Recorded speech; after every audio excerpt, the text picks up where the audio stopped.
Hoy, 11 de septiembre, celebramos al Señor de los Milagros de Buga.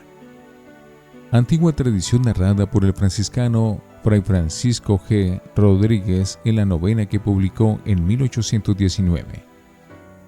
Los ahorros de una lavandera. Allá por el año 1580, Buga era un pequeño caserío. El río de Buga corría en ese entonces por el sitio donde ahora está el Templo del Señor de los Milagros. Al lado izquierdo del río había un ranchito de paja donde vivía una india anciana cuyo oficio era lavar ropa.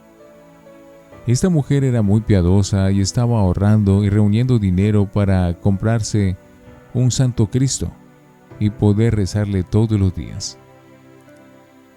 Reunió 70 reales, que era lo que necesitaba para comprarlo y traerlo desde Quito. El pobre prisionero.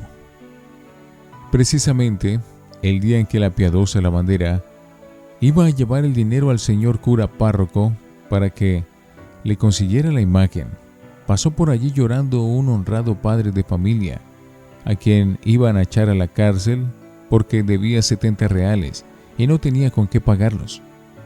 La buena mujer se conmovió por esa tristeza de su vecino e inspirada por un pensamiento caritativo, se propuso dejar para más tarde el conseguir su crucifijo y le dio al pobre necesitado los 70 reales que tenía ahorrados para comprar la imagen.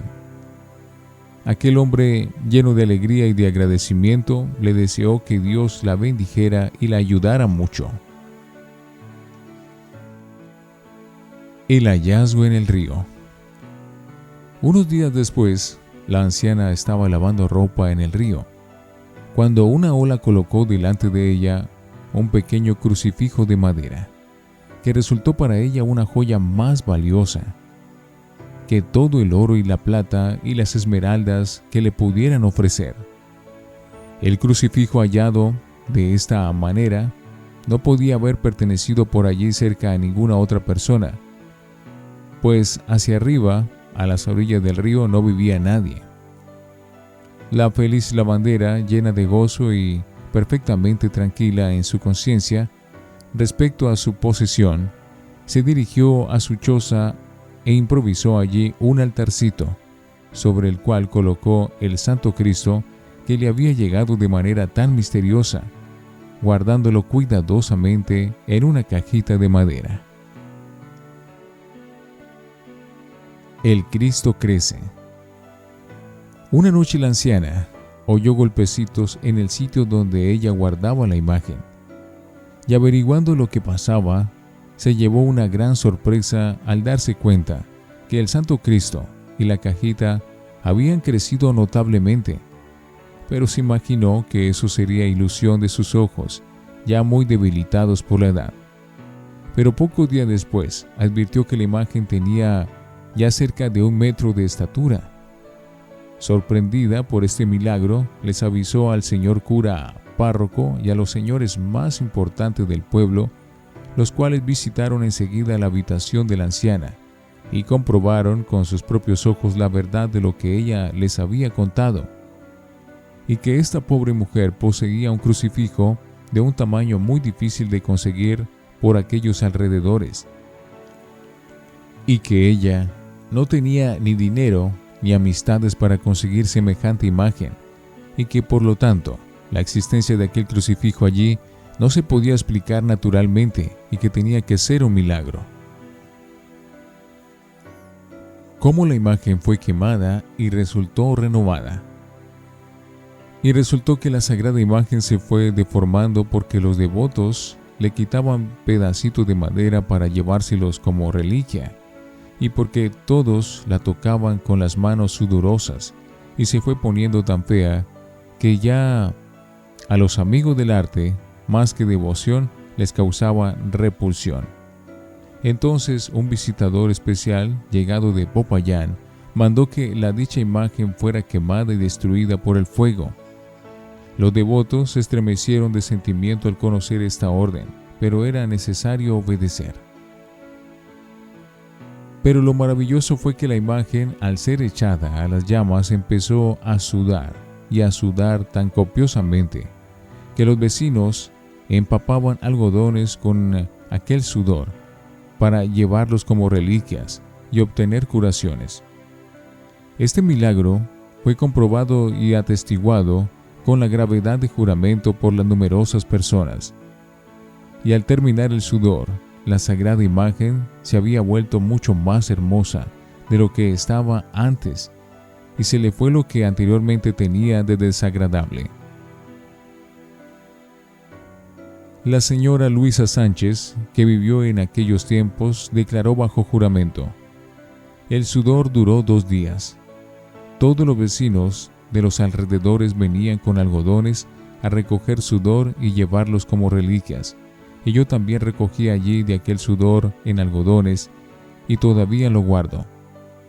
Y desde aquel milagro la gente le empezó a tener gran devoción a esta santa imagen, y a considerarla como la hechura milagrosa, y comenzaron a obtener favores de Dios que fueron calificados como sobrenaturales y milagrosos.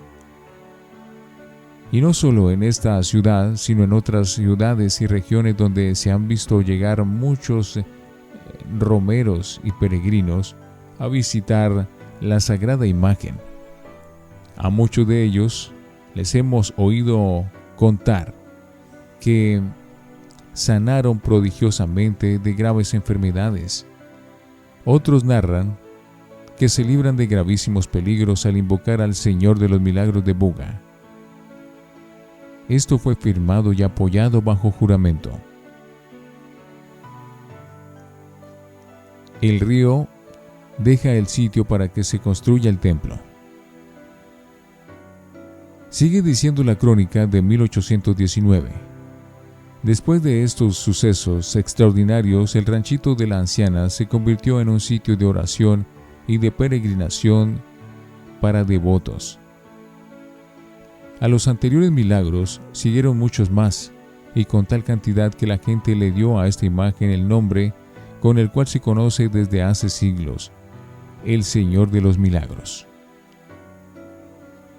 Después de muerta la ancianita, se pensaba dónde debiera colocarse el Santo Cristo. Su ranchito quedaba frente a las aguas, y he aquí que el río creció muchísimo y cambió de cauce y se desvió hacia el sur, desde unas 3 cuadras más arriba del punto de la aparición, y dejó así el sitio libre para construir el templo al Santo Cristo, templo que al inicio era un edificio pequeño y se llamaba la ermita. A base de admirables milagros se extiende la devoción. Apenas se fueron difundiendo las noticias de los maravillosos milagros que se conseguían frente al Cristo de Buga, se desató una corriente extraordinaria de peregrinaciones y de devoción. Recordemos que quien hace los milagros no es la imagen, que es madera o yeso, y no pueden hacerle milagros a nadie. El que hace milagros es nuestro Señor Jesucristo, cuya santísima pasión y muerte recordamos cuando veneramos la imagen del Santo Cristo. De todo Cauca llegan peregrinaciones, y también de México, Perú y de todo el reino de la Nueva Granada, y cada persona volvía a su hogar con admirables favores conseguidos de la bondad del Señor. ¿Cómo empezaron las rogativas? Se llama rogativa a una serie de oraciones que se hacen para pedir un favor especial a Dios. Antiguamente, las rogativas se hacían recorriendo las calles en devota procesión religiosa, cantando y rezando, para obtener del cielo que se alejara alguna calamidad o que llegara algún bien que se deseara conseguir. En 1622 se tuvo la primera rogativa al Señor de los Milagros. Juan Ventura Farfán cuenta lo que él vio. Por 9 días sacaron en procesión al milagroso, ofreciéndole misas muy solemnes, pidiéndole misericordia porque un verano espantoso tenían reseca la tierra con calor y soles terribles, y porque cantidades incontables de langostas estaban devorando todos los cultivos. Y el día en que terminaban las rogativas, volvió otra vez la imagen al santo altar. Como a mediodía, estando el sol muy brillante y sin verse en nubes por ninguna parte, de pronto, media cuadra antes de que llegara la procesión a la ermita, se soltó un enorme aguacero, y los cargueros se apresuraron a entrar rápidamente con el Santo Cristo a su templo. Y fue tanto lo que llovió, que parecía un diluvio, y todas las langostas murieron, y los cultivos se salvaron. Y desde ese día, negros, indios y españoles le fueron teniendo una muy grande devoción al Señor de los Milagros. Descripción. ¿Cómo es la imagen del Señor de los Milagros? Es una imagen que enternece al devoto. Es como el retrato de Cristo que el profeta Isaías hizo varios siglos antes del nacimiento de Jesús, cuando dijo: «Vimos cómo ha quedado el siervo del Señor, sin apariencia, agradable ni presencia, sin aspecto que atraiga la estimación, despreciado, abandonado por los hombres, varón de dolores, que ha sabido lo que es sufrimiento. Es como uno ante el cual se vuelve el rostro hacia otro lado para no tener que mirar su dolor. Fue despreciado y no fue tenido en cuenta. Él cargó con nuestras dolencias y soportó nuestros dolores, herido por Dios y humillado. Ha sido herido por nuestras rebeldías y triturado por nuestras culpas. Él soportó el castigo que nos trae la paz, y sus heridas han curado las nuestras». La imagen está tallada en madera, pero esta ha sido reforzada con pasta y se conserva bien. A pesar de su antigüedad, la cruz tiene unos 70 metros de altura y 1,30 de ancha.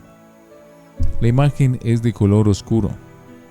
La cruz está enchapada en carey y arriba tiene el letrero INRI, que significa Jesús Nazareno, Rey de los Judíos. De la cruz salen rayos de plata que han obsequiado sus devotos, y la corona es de oro y piedras preciosas, obsequios de personas agradecidas por tantos milagros. La cabeza del Santo Cristo está muy inclinada por sus heridas, especialmente por el costado. Derrama abundante sangre. La cabellera también ensangrentada. Caen 2 manojos sobre sus hombros. El rostro, atormentado por el dolor, conserva una expresión de resignación y de majestad impresionantes. Los ojos cerrados, los labios entreabiertos. Se nota en su expresión que ha tenido una muerte terrible y dolorosa. Lo que narra un testigo del año 1700.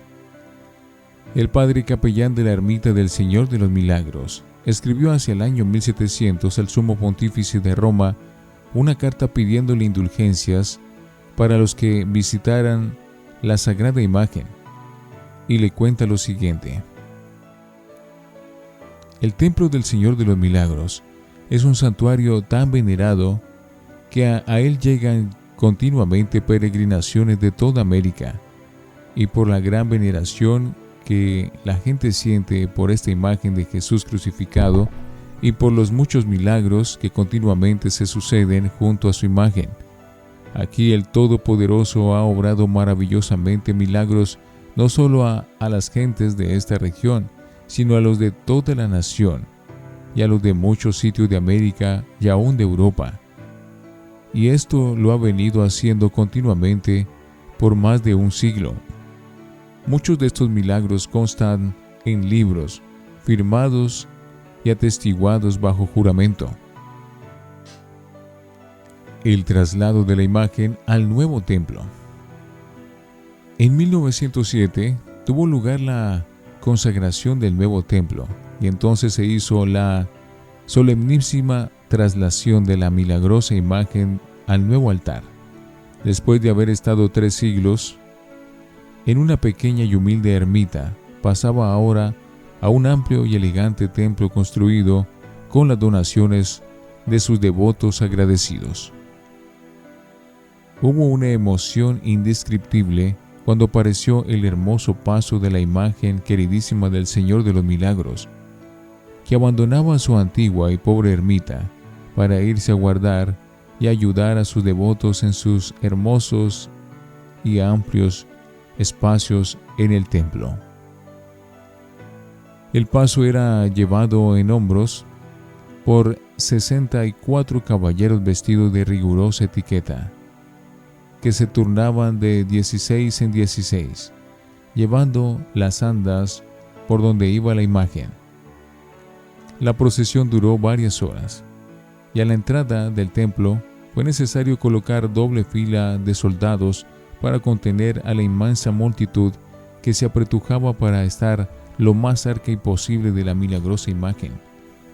Pero recordemos siempre que quien hace los milagros no es la imagen,